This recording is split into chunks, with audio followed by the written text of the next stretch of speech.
Hi guys, I'm Nagadir-chan and welcome to my review for Babylon episode 5. This whole episode again was kinda crazy and it's quite hard to talk about it because so many things happening and so much interesting topics are like presented. Oh my god, I have so much notes and I don't know if I will be able to like talk about all of them. So at the start, Seizaki and his assistant were to Kyoto because there was an uncle of Ai Magase. I think they kinda get that information from files Seizaki got at the end on a previous episode. Because there was some weird accident at her school 8 years ago or what. So they went there to ask some question. And Sasaki actually said that she is the most evil woman he ever met. Then her uncle, which was the doctor, was like saying that she was a very bad child. So definitely there is a very interesting aura about her. There would be more to that aura around her. So that accident those 8 years ago was very peculiar. It was about like this doctor. He got phone call from his brother, who was adoptive father of Magase because she was adopted, and teacher from school, and they called him in to evaluate like psychologically some kids and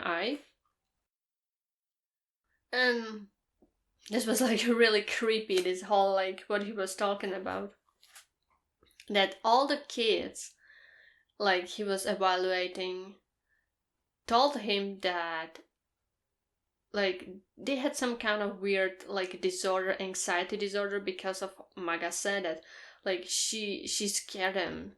They were really scared of her, and that she did something very horrible to like to them. And well, how to say that? They told him she raped them, but they didn't have sex, so it was kind of like, from what I understand, she kind of mind raped them, if you know what I mean. Because Magase Ai is very good at manipulation, seducing, psychology, reverse psychology, and all the things around. She's something else, definitely. So all these poor little boys were extremely confused, and they felt violated by her, even though she didn't do anything to them. So I guess just the way she talks, the way she speaks, the way she acts, her tone just did something to them that they felt this way. And that was hella creepy. So, like, even Uncle was kinda confused with that, so he was then evaluating I. Well, from that, it went bonkers even more. Like I said, Magase Ai knows what she does with her own body. She's very aware, and because she's woman, she knows how to use that fact to get what she wants, to put it simply. So she went there to her uncle, and immediately he was like, well, fuck this, I'm having a very hard time to kinda not get, well, he got very distracted. She just used her sex appeal, or I don't know, because there was visuals again in this episode were amazing. Like, she approached him in a very seducing way. You could see it in her way she moved, she smiled at him, she talked. Like, he felt extremely wrong about it, even though he kinda felt disgusted with himself. He felt guilty about that he's thinking this. He was like, poor man, I actually felt very sorry for him because of what she did to him. And yeah, he felt very guilty about his own thoughts about her because she was a high schooler, but he couldn't help it. He just really wanted her much. He didn't do anything to her, but just the thought that he actually wants to do something with her, even though she's a high schooler, adoptive, like part of his family, but still part of his family, niece or something like that. So, like, that was really creepy that she's able to do this. And even after many years, when, like, Seizaki was talking to him, you could still hear it in his voice how much he really wants her. And that was creepy and kinda disgusted. And I still felt sorry for the guy. Like, voice acting in this episode was, again, masterpiece. Because you could hear everything in their voices. This, like, old poor man, I really felt sorry for him. A little bit disgusted by him, but also felt sorry for him. And you really could feel the lust for Magase in his voice. She's really, like, enthralling him or other people. So this was just like, wow, okay, this is crazy. So apparently Ai Magase has this, I don't know, like, ability when she, like I've said, knows how to use the fact that she is woman to enthrall men and kind of mindfuck them to the point that they feel like rape even though anything happened, like nothing happened to them, because she's kind of evoking this kind of needs and lust inside of them. Like the doctor said, he felt like she went inside of him. That was crazy. Like, you really need to see this for yourself, because that was just so creepy. So somehow she uses her femininity to mindfuck the guys, to kind of manipulate them, to brainfuck them, and mind rape them, destroy their personality, beliefs, whatever. So they want to commit suicide, because if that is like what she's doing, that's scary as hell. For serious. I was completely like, I was watching the scene, I was like, oh my god, this is so greatly done. I love it. I love that scene with Doctor. It was so interesting and visually amazing, and the soundtrack was great. Oh, the soundtrack on this episode, again, masterful. And the voice acting, everything was just great. So yeah, Seisaki thinks she probably made Fumio and other partner to kill themselves, but there were also these 64 people on the top of the building jumping, and it's kind of like impossible for her to like make all these people do that. So like they were investigating that, and problem was that these people, before like they went to the building, didn't get her anywhere. So there was no like opportunity for Magase to kind of convince them or manipulate them at once, because that would make sense. But they were like kind of over the place, all around. It was in 10 kilometers area, but still kind of big area. So I'm thinking how this will play the role, what actually they did to them. It's still 10-kilometer area. So I think something is playing into that. Maybe some kind of, I don't know, brainwashing, whatever, I don't know. But definitely it's something. Or they wouldn't mention that. So they were kind of investigating this. How is it possible what they actually did to them? They're still trying to think like how to make this connected with Itsuki. Is his name Itsuki, right? I think. Bad with names. But like there is still no proof, so they can't, and they were even discussing, well, maybe we can just take him in and, I don't know, think about something why we are catching him, and then we will process it afterwards. But still, they need to find him first. Yeah, so they decided to find Itsuki first and then kinda concentrate on Magase, because she's very good at like changing her appearance, so it would be hard to find her.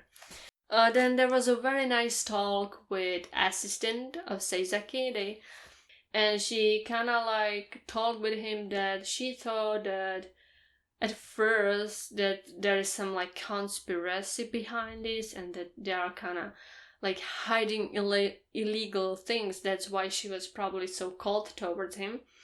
And now she doesn't think so. But Seizaki was like, well, there are still illegal things happening in the background. I don't like it, but it's still happening. So, like, I'm glad that he told her straightforwardly what is happening.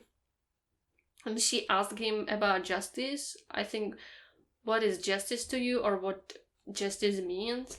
And he was kind of like really hardly thinking about it.